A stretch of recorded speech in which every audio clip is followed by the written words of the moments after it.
Hello students, this is Shweta Roy. This video is for Chapter 2, Part 3, History, Socialism in Europe and the Russian Revolution. In this we are going to discuss about the February Revolution in Petrograd. In this we have subtopics after February, the Revolution of October 1917. So these are some of the topics which we are going to discuss in this video.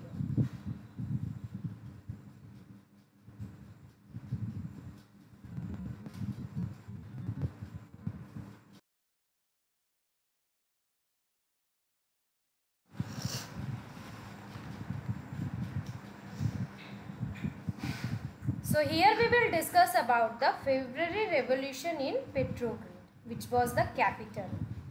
So in winter of 1970, the condition of capital was very serious. And the layout of the city seemed to emphasize the divisions among its people. Now the quarter and factories of workers were located on the right bank of river Neva,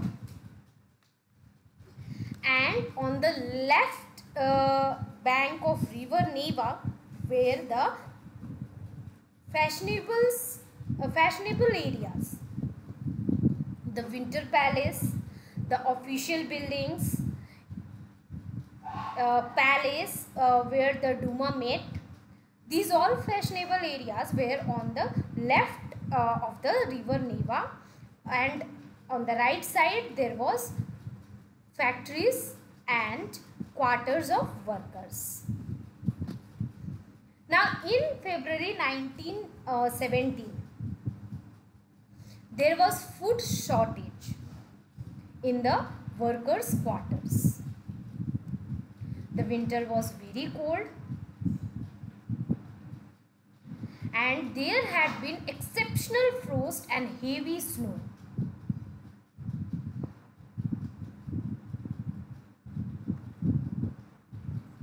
Parliamentarians, wishing to preserve elected government, and that were opposed to the Tsar's desire to dissolve the Duma. Now on 22nd February, there was a lockdown in the factory. That means on the right bank of the river. So from the next day, workers, approximately 50 factories, they called a strike in sympathy.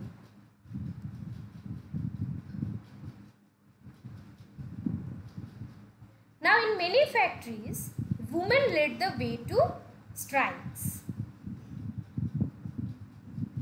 and this came to be called the International Women's Day.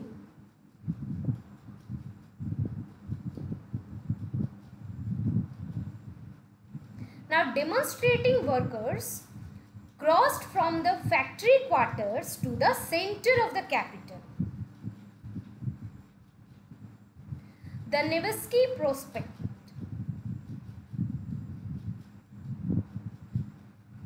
Now till now, no political party was actively organizing the movement.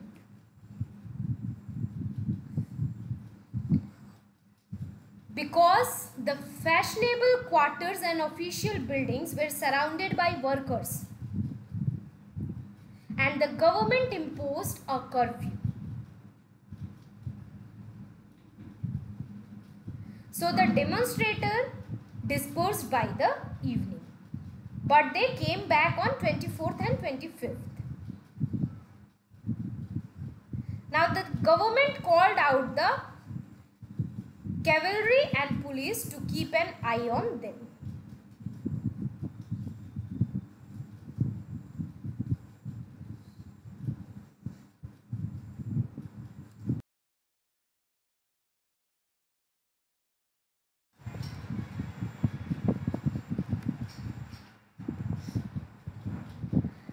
on Sunday, 25th February, the government suspended the Duma.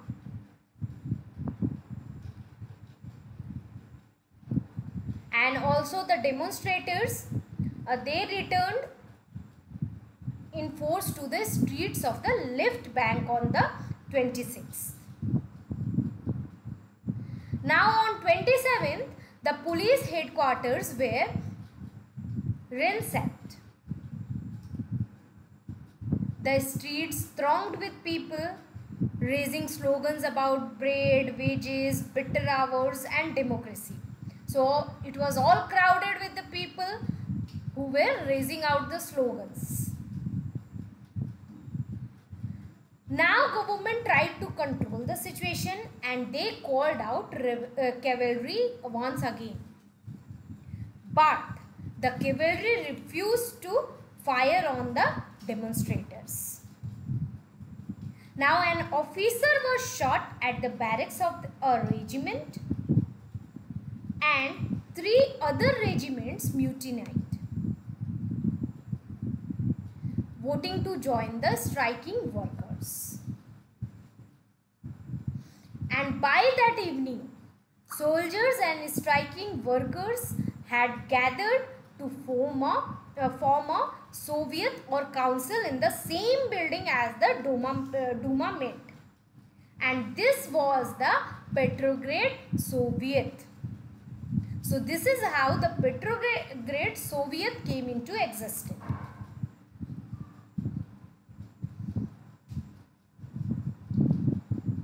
Now the next day, a delegation went to see the Tsar.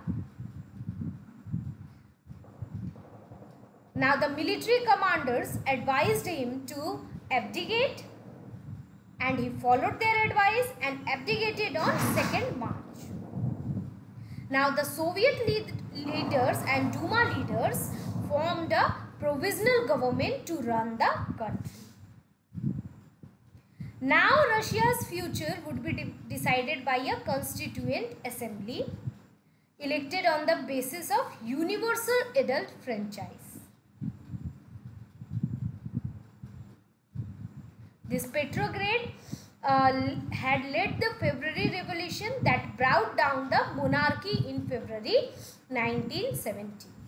So this is how there was the end of monarchy.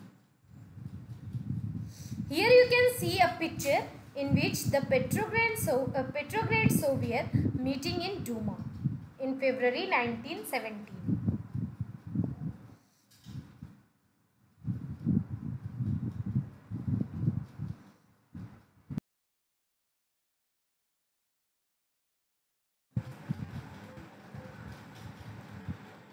Here we have an extract from Celebrating Women 2002 from Choi Chatterjee. In this, the February Revolution has been mentioned and the role of women in the February Revolution. So, women workers often inspired their male co-workers at the Lorich telephone factory. Marfa Vasileva almost single-handedly called a successful strike. Already that morning, in celebration of Women's Day, women workers had presented red bows to the men.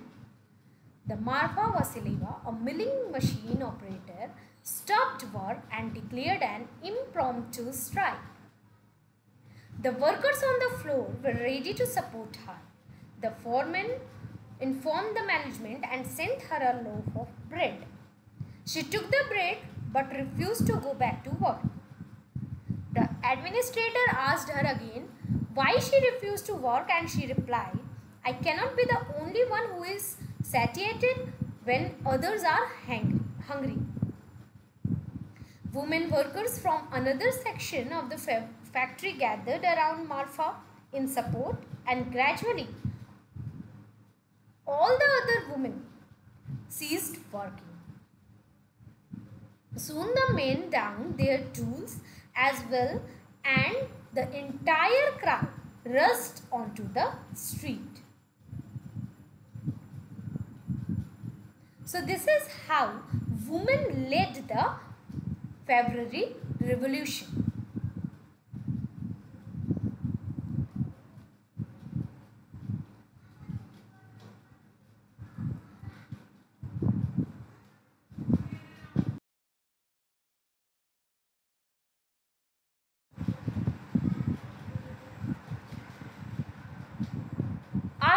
February. Now the army officials, landowners, industrialists were influential in provisional government. But the liberals as well as the socialists among them worked towards an elected government. There was restrictions on public meetings and association which was removed. Soviets like the Petrograd Soviet were set up everywhere. So no comma system of election was followed.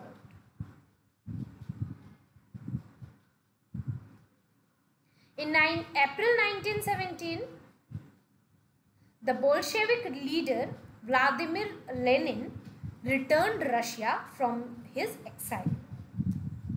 He and Bolshevik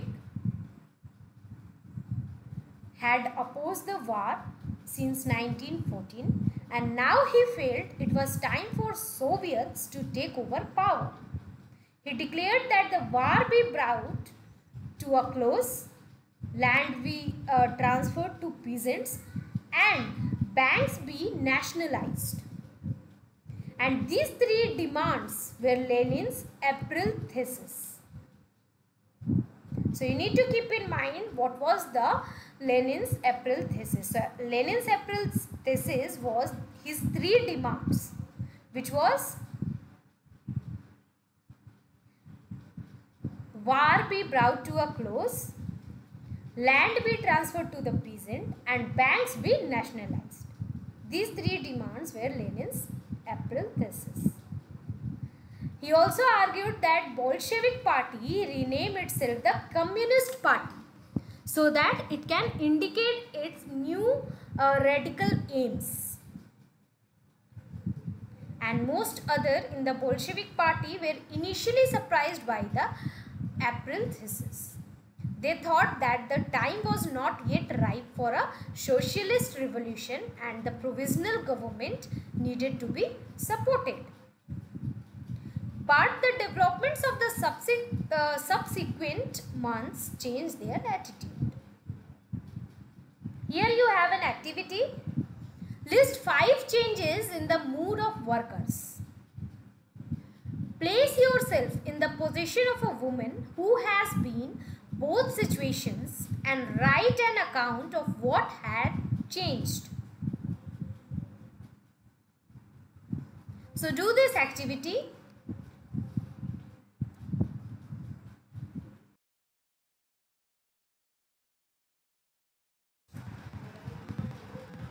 Now the movement which was started in winter, it spread through the summer. Now in industrial areas, factory committees were formed and they began questioning the way industrialists ran their factories. Also trade unions grew in number. Soldiers committees were also formed in army. And in June about 500 Soviets sent representatives to an all-Russian Congress of Soviets. As the provisional government saw its power reduce and Bolshevik influence grow, it decided to take stern measures against the spreading discontent. It resisted attempts by workers to run factories and began arresting leaders. Now, popular demonstrations staged by the Bolsheviks in July 1917 were sternly repressed, and many Bolshevik leaders had to go into hiding or flee. Meanwhile, in the countryside, peasants and their socialist revolutionary leaders pressed for a redistribution of land. Now for that, land committees were formed. Encouraged by the socialist revolutionaries, peasants seized land between July and September of 1917. Here you can see a picture, a Bolshevik image of Lenin addressing workers in April 1970.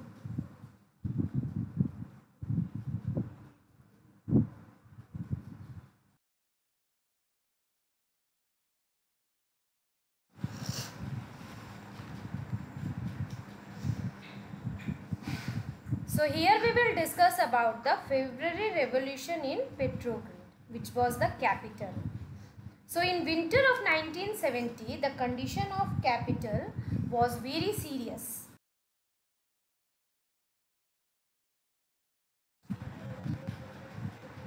Now we have the Revolution of October 1970. Now there was a conflict between the provisional government and the Bolsheviks. And this conflict grew. Lenin feared the provisional government would set up a dictatorship.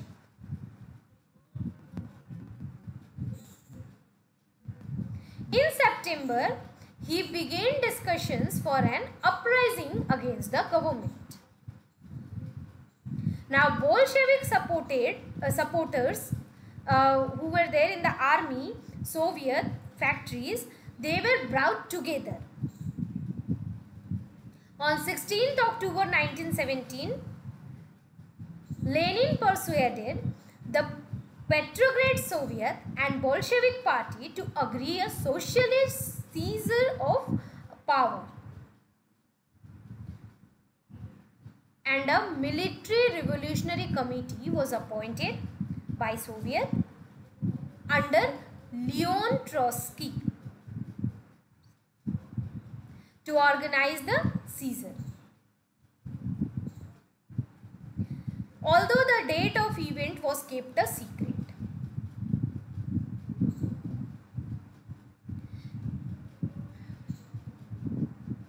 Here we have some information about date of the Russian Revolution. So Russian followed the Julian calendar until 1st February 1980. So the country then changed to the Gregorian calendar, which is followed everywhere today, and the Gregorian dates are 13 days ahead of the Julian dates. So by our calendar, the February Revolution took place on 12th March and the October Revolution took place on the 17th November.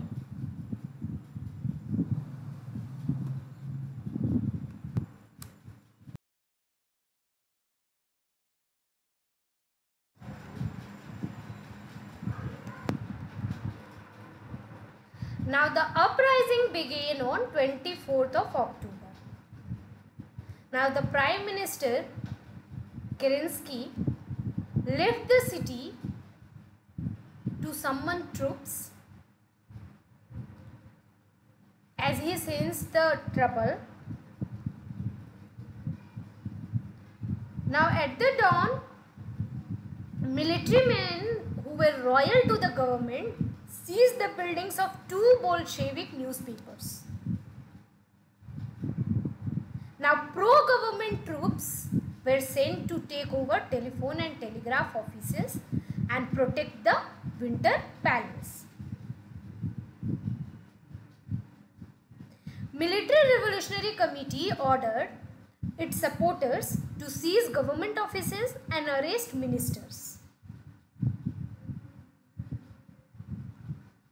Now the ship Aurora shelled the Winter Palace. And other vessels, they sailed down the Neva and took over various military points. By the nightfall, the city was under the committee's control and the ministers had surrendered. Now at a meeting of all Russian Congress of Soviet in Petrograd, the majority approved the Bolshevik action. The uprisings took place in other cities and there was heavy fighting, especially in Moscow. But by December, the Bolsheviks controlled the Moscow-Petrograd area. Here we have a picture. In this you can see the Lenin. In your left hand side you have Lenin, and at the right hand side you have Trotsky with workers at Petrograd. Now some of the important dates which you need to keep in mind: 1850s to 1880s, debates over socialism in Russia. 1898, formation of the Russian Social Democratic Workers' Party. 1905, the Bloody Sunday and the Revolution of 1905. 1917, 2nd March, abdication of the Tsar. And 24th October, Bolshevik uprising in Petrograd. 1918 to 1920, the Civil War. 1919, formation of Comintern. 1929, beginning of collectivization.